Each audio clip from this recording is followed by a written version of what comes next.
O Nicolas Biondo perguntou o seguinte: diversificar com pouco dinheiro vale a pena?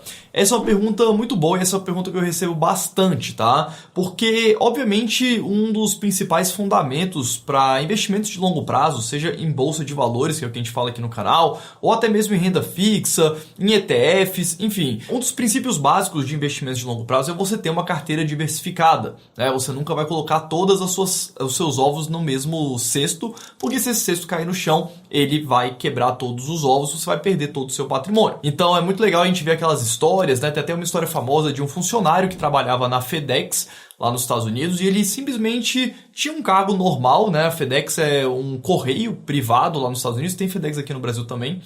Mas enfim, esse funcionário, ele investiu durante a vida inteira dele, o que sobrava do salário dele, em ações da FedEx. Quando ele se aposentou, lá pelos seus 60 e poucos anos, ele terminou com um patrimônio de aproximadamente 40 milhões de dólares, só fazendo investimentos em ações da FedEx. Então esses casos são bem interessantes, mas se você for parar para pensar, ele deu muita sorte, porque imagina se no meio do caminho a empresa que ele trabalhasse viesse a falir, ele ia perder tanto o emprego dele quanto todas as ações que ele tinha comprado ao longo de toda a carreira dele dentro daquela empresa. Então, quando a gente fala de investimentos por longo prazo, é muito prudente a gente ter uma carteira bem diversificada em classes de ativos, né? Por exemplo, fundos imobiliários, ações, renda fixa, investimentos no exterior, ações no exterior, REITs no exterior, ETFs no exterior, para você estar o mais blindado possível e a sua carteira ser uma carteira à prova de balas. E quando a gente está começando, né, é muito comum surgir essa pergunta: diversificar com pouco dinheiro vale a pena?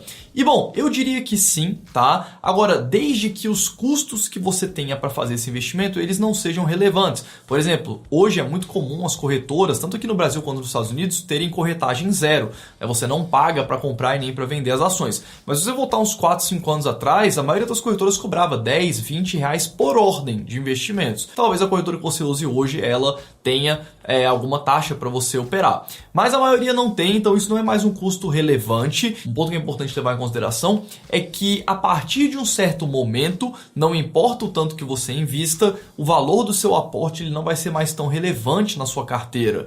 Como assim, Fábio? Para pensar o seguinte: independente de você investir R$1.000, R$100, R$10.000, R$100.000, R$1 milhão por mês, daqui 5 anos você vai ter feito exatos 48 aportes, considerando que você vai investir todos os meses o que você poupar dos recursos que vêm do seu trabalho. Considerando que a bolsa, por exemplo, fique de lado nesse período, nem considerando uma valorização da bolsa, você vai ter o seu 49º aporte representando só aproximadamente 2% da sua carteira total. Então, quanto mais tempo você investe, menos relevante é o seu aporte frente à sua carteira total.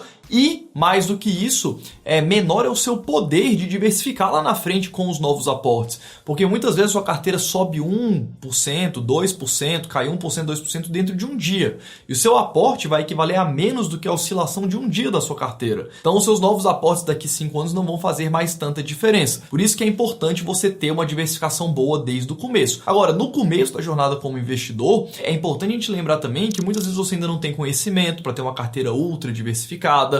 E muitas vezes não faz sentido você sair incluindo qualquer ativo na sua carteira só para você ter uma carteira diversificada. Uma dica que eu dou é: comece mirando em uma carteira bastante diversificada para daqui 1, 2, 3 anos e comece incluindo poucos ativos no começo. Quando a gente fala de investimentos no exterior, eu gosto bastante de começar uma carteira de investimentos sempre com ETFs, porque os ETFs eles já são naturalmente diversificados. Se você pegar um ETF como o VOO, por exemplo, VOO, Código de Negociação, ele é um ETF que vai replicar o S&P 500. Então ali dentro já vão ter 500 empresas. E enquanto você está estudando as empresas individualmente para colocar na sua carteira, você vai fazendo alocações em ETFs. Aqui no canal eu sou bastante defensor da ideia de ter ETFs também lá no exterior. Aqui no Brasil eu não gosto tanto dos ETFs por questões tributárias, mas eu já falei sobre isso aqui no canal, vou deixar o vídeo aqui em cima para vocês olharem depois. A dica que eu dou para quem está começando é: mire uma carteira diversificada, comece incluindo alguns ativos na sua carteira. Se você não está com tanto tempo, comece pelos ETFs e vá incluindo 1, 2, 3, 4 ativos novos por mês, conforme você for estudando e for gostando daqueles ativos. Então, sempre ter bom senso na hora de fazer a diversificação.